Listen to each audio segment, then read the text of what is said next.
Rebanho. Direita e esquerda adoram brigar sobre quem matou mais. A esquerda ou a direita? Parem de brigar, gente. Foi a varíola. Sim, chupa Stalin, o maior assassino da história, é um vírus que não tem partido, tipo Luciano Huck. Matou mais gente do que Hitler, Stalin, Gengis Khan, o Pogobol e as balas soft. E sabe o que fez com que ele parasse de matar gente? Uma nota de repúdio, não. Florais Bar, Reiki, Jorrei, Cogumelos do Sol, não. Famosos cantando trem-bala, tampouco. A bendita vacina. A vacina não veio do dia para a noite. Ela demorou muitos séculos. E até que ela chegasse, tentaram todo tipo de cura. Alguns médicos acreditavam que se você usasse uma espécie de minhoca vampira para chupar o sangue do paciente, ele se curava. Sim, sanguessuga era a cloroquina da época. Eu imagino os fãs do Papa gritando no Vaticano: libera sanguessuga! Queremos sanguessuga no SUS! Sanguessuga no SUS! O fato é que você pegasse varíola, você tinha 30% de chance de morrer. Encostou em alguém com varíola, pronto, já pode ouvir os coveiros dançando com o caixão. E todo mundo pegava varíola. Varíola matou do rei da França, a rainha da Inglaterra. Sim, nem toda a rainha da Inglaterra era imortal, como hoje em dia. Porque se a atual rainha da Inglaterra pegasse varíola, quem morria era varíola. Mas, enfim, a varíola matou muita gente mesmo. E quem mais matou proporcionalmente foi entre a população indígena das Américas. Passou em um século de 60 milhões a 5 milhões. Em grande parte devido à varíola. A única vantagem dela é que quem sobrevivia, a doença não pegava mais. Você, claro, ficava com marcas muito profundas na pele, mas você tinha certeza de nunca mais pegar varíola na vida. Todo mundo tinha essas marcas. Marca de varíola no século XVIII era tipo tererê nos anos 90. Né? Não poupava ninguém, ou quase ninguém. No caso da varíola, as leiteiras elas pareciam imunes. Sim, enquanto todo mundo que sobrevivia andava com a pele esburacada, quem ordenhava leite esbanjava uma saúde mara, né? Assim, uma pele maravilhosa, um negócio incrível. Benjamin Jesse, que foi um fazendeiro humilde do século XVIII, conhecia a varíola bovina e sabia que ela não matava. Só dava umas bolhas na teta da vaca. Sim, a vaca tinha varíola, mas não matava, desculpa o trocadilho, nem que a vaca tussa.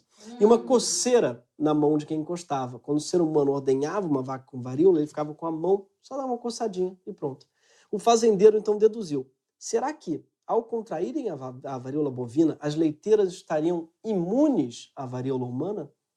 Então, ele fez o teste ousado de raspar a teta da vaca avariada, que não deve ter entendido porra nenhuma, a vaca, e infectado com uma agulha de serzir o braço da mulher e dos filhos pequenos. Devem ter ficado muito putos. Eu não consigo convencer minha mulher a assistir uma série que tem muito episódio. Imagina furar nossa filha com agulha infectada para testar o negócio. Não, amor, eu sei que a agulha tá suja, é assim mesmo, tá suja, mas é de varíola. Sim, calma, é a varíola da vaca. Sim, a ideia é ela pegar a varíola, você também, nós, todo mundo, mas só um pouquinho, uma variolinha. Confia em mim, tá? Para sorte dele, deu certo. Porque os 3 membros da sua família pegaram casos leves de varíola bovina e mais tarde, quando a epidemia chegou ao vilarejo, pegou todo mundo, mas eles não foram afetados. Então, Benjamin não sabia, mas ele tinha inventado a vacina, cujo nome, aliás, vem daí, da palavra vaca. Sim, vacina vem de vaca, de tornar-te vaca. Veganos não deveriam tomar vacinas, desculpem, fala a verdade. Tinham que tomar avocadinas, no máximo. Tá? Mas hoje a varíola morreu. A última morte por varíola foi nos anos 70 em Londres. A vacina venceu a guerra. Por quê? Porque está todo mundo vacinado? Não. Porque se a enorme maioria da população está vacinada, isso já basta para o vírus não ter mais lugar para se produzir e assim morrer. É isso que originalmente os cientistas chamam de imunidade de rebanho. É o que explica o diretor do programa de emergência da OMS, Mike Ryan.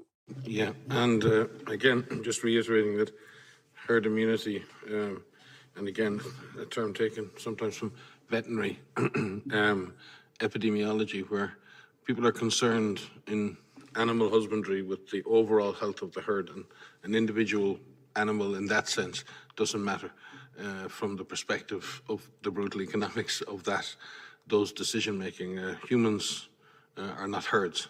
And as such, the concept of herd immunity is generally reserved for calculating how many people would need to be vaccinated in a population in order to generate that same effect. Ou seja, mesmo que você seja uma pessoa que decidiu não vacinar seu filho porque você quer que ele morra, porque essa é a única coisa que justifica se decidir não vacinar seu filho, é você não ter apego a ele mesmo, Enfim, ainda assim, seu plano pode dar errado, porque o fato de outros pais vacinarem os filhos deles acabam protegendo o seu também. Então eu sinto muito, você vai ter que ficar com o Kevin. Mas, falando sério, se você for uma dessas pessoas, na verdade você está colocando em risco a vida de quem realmente não pode se vacinar, por alguma questão de saúde ou por ainda não ter idade suficiente. As pessoas não vacinadas são geralmente as mais fracas, os bebês recém-nascidos, por exemplo. E já que elas não podem receber uma vacina, elas são protegidas pelo rebanho, por isso, imunidade de rebanho.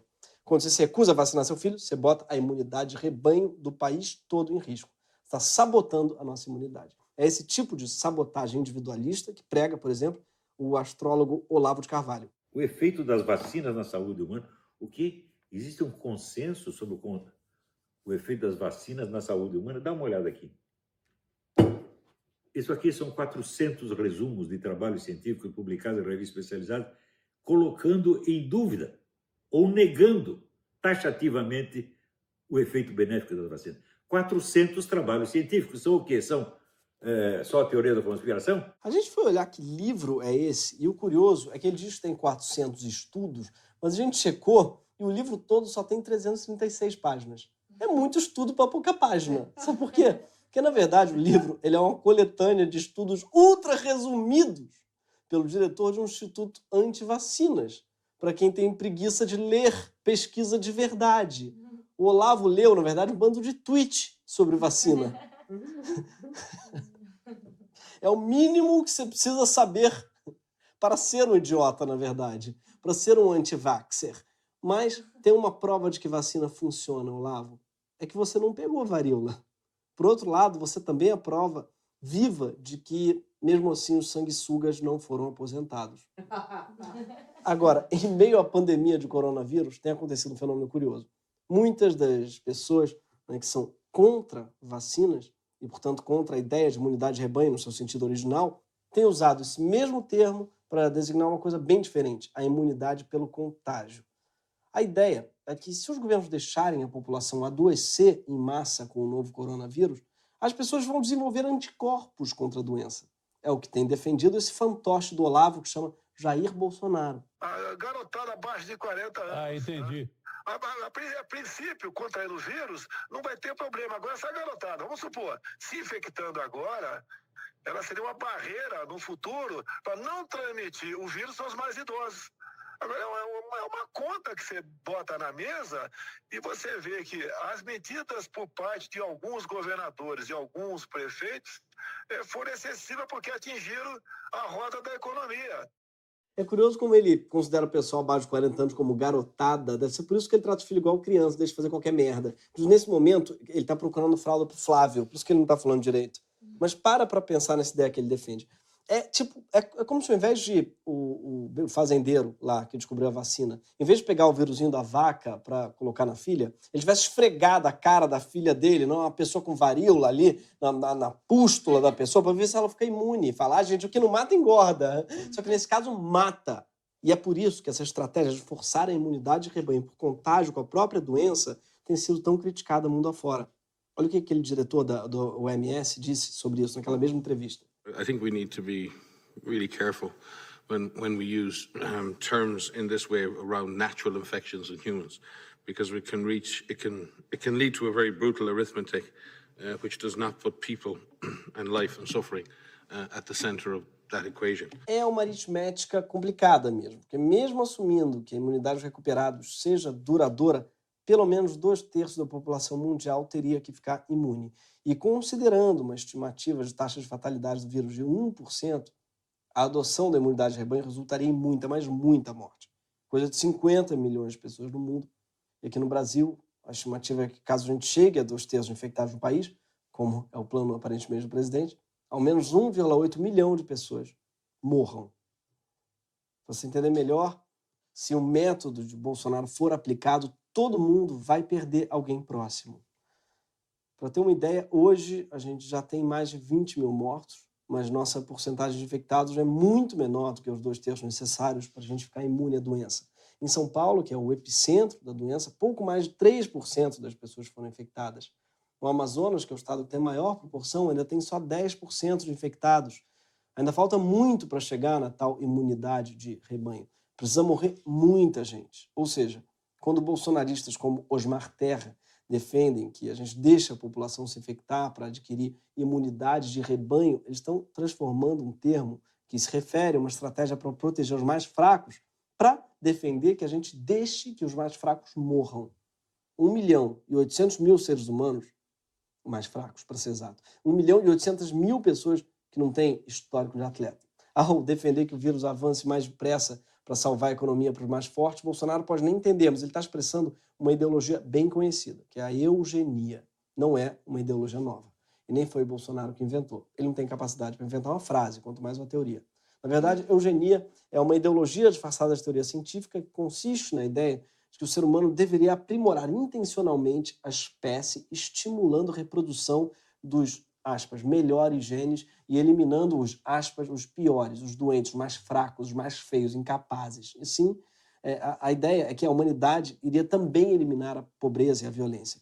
E se você acredita na eugenia, naturalmente você começa a acreditar que algumas pessoas são melhores que as outras, logo a vida de alguns importa mais do que a de outros. E não sou eu que estou falando que Bolsonaro propõe a eugenia. O diretor do Hospital das Clínicas, Arnaldo Lichtenstein, faz a mesma coisa. As pessoas que vão morrer, muitas, são os idosos. Aí tem a fala, mas já ia morrer mesmo. Ou as pessoas que já têm doença, já estavam doentes, e vão ficar os jovens e atletas. Então, se a gente pegar pedaços da fala, tem uma lógica intensa. Isso chama eugenia. Lembre-se de que sistema político mundial usava isso. Que sistema político mundial usava isso? Parece pergunta de palavra cruzada, né? Começa com... Não está cabendo comunismo aqui não, Bolsonaro. Só que a eugenia de Bolsonaro é ainda mais perversa que essa descrita pelo Dr. Arnaldo. Isso porque, além de idosos e gente com doenças pré-existentes, a Covid mata muito mais os mais pobres. Isso por alguns motivos. Primeiro que entre as pessoas menores de escolaridade, a incidência de fatores de risco para o coronavírus é muito alta, mesmo entre os mais jovens. Doenças crônicas, como hipertensão e diabetes, por exemplo, são mais comuns entre pessoas mais pobres, por terem menos acesso à alimentação saudável. Por exemplo, Dolly é mais barato que suco no Brasil. Fofura de cebola é mais barato que cebola. Os mais pobres também são mais expostos ao vírus por terem piores condições econômicas, viverem em piores habitações e terem menos acesso à saúde. Quando ficam doentes, têm atendimento médico de pior qualidade. Com isso tudo, o coronavírus chega a ser 10 vezes mais letal nas áreas com piores indicadores sociais. E é mais letal ainda para pretos e pardos. Em São Paulo, por exemplo, pessoas negras têm 62% mais chance de morrer de coronavírus do que pessoas brancas. Esse gráfico, feito com dados do Ministério da Saúde, mostra que o número de mortes por coronavírus vem caindo a cada dia entre brancos, mas está aumentando entre negros. Mas não chega a ser surpreendente que tenha tanta gente por aqui defendendo um tipo de política eugenista que mata mais pobres e negros. A eugenia ela se construiu como uma ideologia científica, supostamente, no século XIX, nas esteiras de uma leitura equivocada do darwinismo. No Brasil, ela chegou tarde, quase no final do sistema escravocrata. Naquela época, ao mesmo tempo que o país começava a abolir a escravidão, se tornou popular o pensamento de que a cor da pele determinava o valor de cada ser humano. Usavam a teoria da evolução de Darwin para argumentar que brancos eram mais evoluídos que negros, índios e mestiços, logo mereciam mais poder. Alguns traços comprovariam, inclusive, se a pessoa era pura ou mestiça, coisa como ter tatuagens, ser epilético ou ter uma linha solitária na palma da mão. E eu aposto R$10 que agora você acabou de olhar a palma da sua mão, tentando entender que diabos é essa linha solitária. Sabe o que significa? Significa que você é um idiota que não sabe cortar fruta. Porque não é para cortar fruta na mão, corta na bancada, cara. Para muita gente, por muito tempo, esse tipo de idiotice determinava quem eram os melhores entre os brasileiros, incluindo o governo da época, que dividia a história do Brasil em um passado negro e indígena, que deveria ser esquecido, e um futuro branco e próspero. As teorias raciais, então, se tornaram teorias oficiais no Brasil. O governo passou a adotar políticas de branqueamento da população, como o estímulo à imigração italiana e alemã. A estimativa era que, trazendo gente branca para cá, em pelo menos 3 gerações, não teríamos mais negros e índios no país. E não dá para dizer que essas teorias eugenistas ficaram no passado. Nem que é a primeira vez que Bolsonaro fala de eugenia.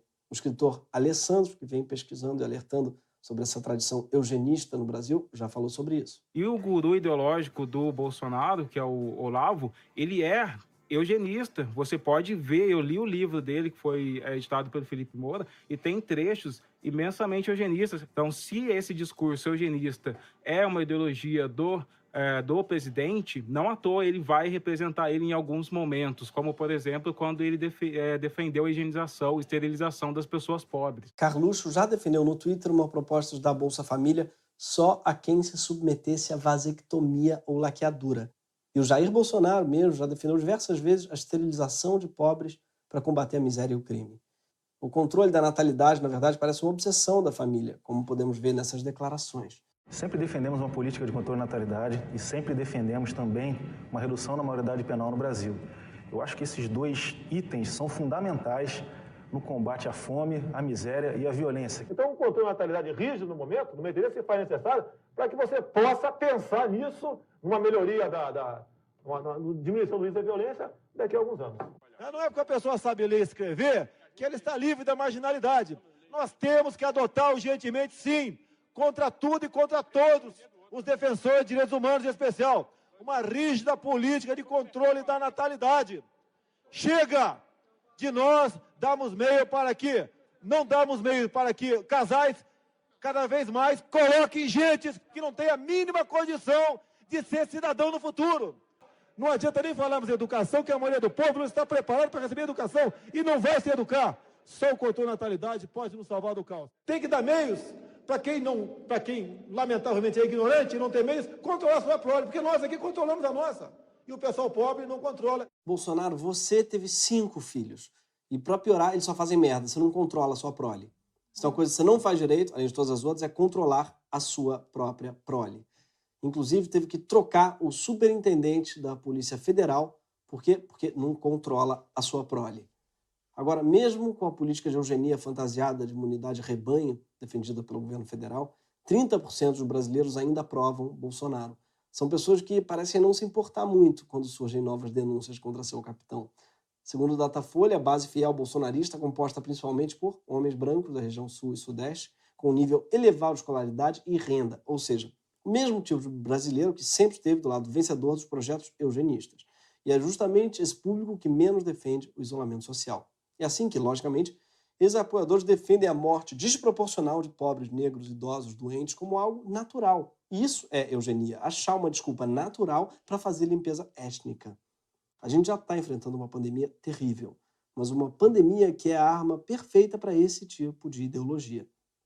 E se a vacina contra o coronavírus ainda pode demorar 1 ano ou mais, a gente vai ter que achar um jeito de se imunizar contra a eugenia tropical. E aí sim, a única forma é criar imunidade de rebanho. Só que não é imunidade ao Covid, é imunidade ao bolsonarismo mesmo. Uma parte do eleitorado vai ter que ficar imune à crueldade que Bolsonaro prega. O número de deputados necessários para que o Congresso seja capaz de remover o presidente é o mesmo do que a ciência diz ser necessário para a imunização de rebanho. 2/3 do total. Mas aí vem uma parte mais complicada. Cientistas políticos concordam que, para um presidente sofrer impeachment, ele geralmente precisa estar com sua popularidade abaixo dos 20%. Ou seja, para que 2/3 dos deputados adquiram imunidade ao bolsonarismo, 80% da população vai precisar se imunizar também. No momento, as pesquisas indicam que 70% dos brasileiros já estão imunes. A gente tem que vacinar ainda mais 10%. E a hora é agora. Por quê? Porque tem alguns indícios que parte dos apoiadores do presidente já está começando a mudar de ideia. E os indícios vêm logo de um lugar que Bolsonaro dominava, que são as redes sociais. Os dados mais recentes do Twitter e do Facebook apontam que, desde o início da pandemia, o presidente vem perdendo muito alcance nas redes sociais. Para vocês terem uma ideia, ele já perdeu quase 40% de engajamento. Isso se explica por diversos fatores, mas um deles é o seguinte: Bolsonaro tem tido dificuldades em apresentar uma agenda positiva que defenda o governo. O eleitor bolsonarista está sem material para trabalhar nas redes e, por isso, o presidente vem, inclusive, requentando velhas pautas. Tipo, agora, no meio de maio, ele prometeu criar com urgência um projeto de lei sobre ideologia de gênero. Sério, cara? No meio da pandemia, quem se importa? Ele não sabe nem disfarçar direito que ele está criando uma cortina de fumaça. O sujeito enviou para os líderes da Câmara uma lista com as 10 prioridades do governo nesse momento. E adivinha? Tem lá o aumento do número de pontos da carteira e flexibilização do registro de armas no Brasil. Nenhum dos pontos era referente à crise do coronavírus. Mas tem uma pauta que é assim, referente ao coronavírus, que Bolsonaro tem usado incessantemente para tentar aumentar esse seu engajamento nas redes, que é a defesa da cloroquina. como uma panaceia. E por que será que o presidente faz uma campanha tão apaixonada em prol de um medicamento que não só não tem eficácia comprovada contra o Covid, mas também pode ter efeitos colaterais graves, inclusive parada cardíaca seguida de morte? Porque sem uma expectativa de cura vai ser difícil convencer as pessoas a sair por aí se infectando em nome da rota da economia e da imunidade rebanho. A promessa da cura é essencial para um projeto eugenista que só se realiza se houver algum nível de cooperação voluntária de quem corre risco de morte. E se essa suposta cura ainda dá um empurrãozinho para a pessoa morrer mais rápido, melhor ainda.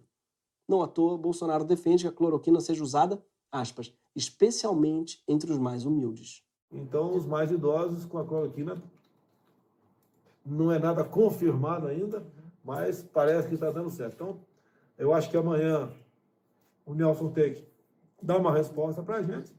Eu acho que vai ser pela mudança do protocolo. Eu acho que vai ser a mudança do protocolo para que se possa aplicar, então, a partir dos primeiros sintomas, em especial para as pessoas mais humildes. O que faria um remédio ser receitado especialmente para as pessoas mais humildes?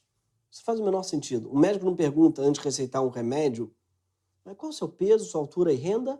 Não faz sentido, porque isso não é relevante para um remédio funcionar no corpo de alguém, o quanto ela ganha.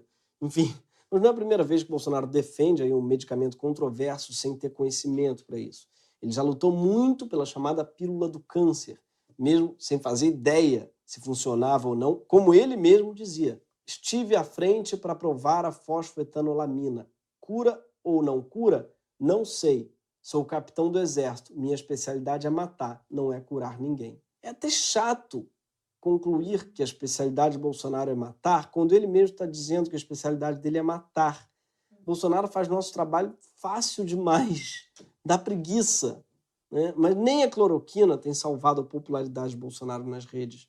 O desafio agora é fazer com que essa derrocada do presidente nas redes chegue na política de fato. Como fazer isso? Aqui, me permitam usar outra expressão vindo da pecuária.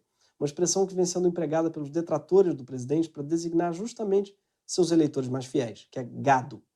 Pode parecer uma expressão preconceituosa, mas ela encontra eco na psicologia. Quando Bolsonaro foi eleito, em 2018, foi evidente que havia no Brasil o que os psicólogos chamam de comportamento de manada, que é a tendência das pessoas a seguirem a maioria do grupo, sem pensar racionalmente. É importante lembrar que o comportamento de manada ou de rebanho é uma característica evolutiva dos humanos. Na natureza, por exemplo, o animal está mais protegido em grupo do que sozinho. Até o cérebro se beneficia com isso, já que seguir o pensamento de outras pessoas economiza bastante energia. O grande problema é que se portar como um rebanho gera alguns efeitos graves. A gente, em manada, tem a tendência a tomar decisões que normalmente não faria, simplesmente por estar em grupo. E aí eu mesmo faço minha autocrítica. Aquele show do Capital Inicial, não precisava ter ido. Aquele brinco na orelha para imitar o Romário, para quê? Só porque todos os amigos botavam 96. Era obrigatório, se fosse um menino 96, botar o brinco do Romário. Ou seja, quando estamos em grupo, a gente se comporta como bichos. Não à toa que até alguns ex-apoiadores de Bolsonaro reconhecem que agiram mesmo como gado, e não apenas eleitores do presidente. Prazer, robô. Eu sou robô do Bolsonaro. É melhor já ir se acostumando. Fiz campanha, paguei mico de robô, paguei mico. Pode me zoar, esquerda, eu mereço. Fiz isso sim, porque eu acreditei que ele seria uma diferença, ele traria uma mudança para o país, mas me mostrou agora que ele é mais do mesmo, enganou todo mundo. Bolsonaro, você nos enganou. A partir de hoje, gado velho, gado, lambedor de saco de político, gado, saiam do meu perfil. Gado, sai daqui. Apesar de livre da doença do bolsonarismo, ela tem claramente alguns sintomas. Faz vídeo selfie dentro do carro, grita coisas como mu, com onomatopeias de ódio, e fala com a esquerda como se ela fosse uma pessoa. Oi, esquerda, sai, esquerda. E é por isso que não é tão absurdo aprender a lidar com quem ainda está fiel ao presidente a partir de uma observação mais atenta de como lidar com rebanhos reais, não apenas os rebanhos eleitorais. Por exemplo, vejam só que interessante esse vídeo de um técnico em agropecuária ensinando a fazer o chamado manejo gentil do gado. Se eu me aproximar desse bovino, entre a paleta e a cabeça, ele tende a ir para trás. Ele recua. Se eu me aproximar dele após a paleta, ele vai tender a ir para frente. Fazendo isso, eu fico dispensado de usar um pau. para cutucar esse animal. Ele responde ao meu estímulo, porque ele está ligado em mim, ele consegue me enxergar. Eu tive uma postura agressiva. Se eu me acalmar, se eu me mover lentamente, eles vão ganhando confiança e vão se aproximar de mim de novo. É o primeiro coach de gado que eu já vi. Também conhecido como coacheiro. Desculpa. Ou boi coach. Assim como o moço do vídeo, você pode dispensar um pedaço de pau nessa discussão se você se aproximar pelo lado certo do gado. Se tentar se aproximar pela cabeça, pelo lado racional, talvez ele recue, porque seu raciocínio político foi tomado pela paixão. Mas se for abaixo da linha do pescoço, ali pelo coração, talvez dê para estabelecer uma relação de confiança. Uma coisa que ajuda é falar mal de coisa em comum, por exemplo. Você também odeia a novela Fina Estampa? Não? Gente, eu odeio a Fina Estampa também. Gente, eu também. Gente, quem teve essa ideia merda de fazer de novo Fina Estampa? Não foi nem vale a pena ver de novo aquela merda. É porque não valia a pena ver de novo. Aí passam às 8, não é? Pronto, já ganhou o coração dele.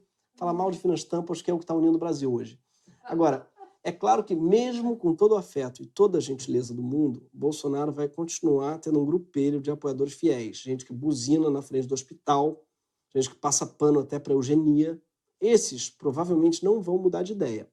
Mas a boa notícia é que eles são muito poucos. Isso fica muito claro em qualquer foto com drone de manifestação deles.